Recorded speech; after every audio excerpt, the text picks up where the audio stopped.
Today we have the 2021 Ford Focus.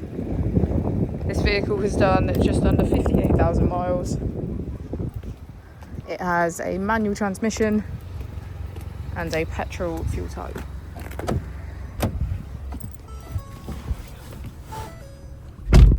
To the left of our steering wheel, we have cruise control as a feature, and on the right we have voice control.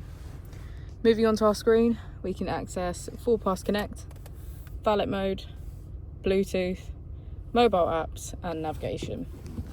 If we put the vehicle into reverse, we can see that it comes with front and rear parking sensors.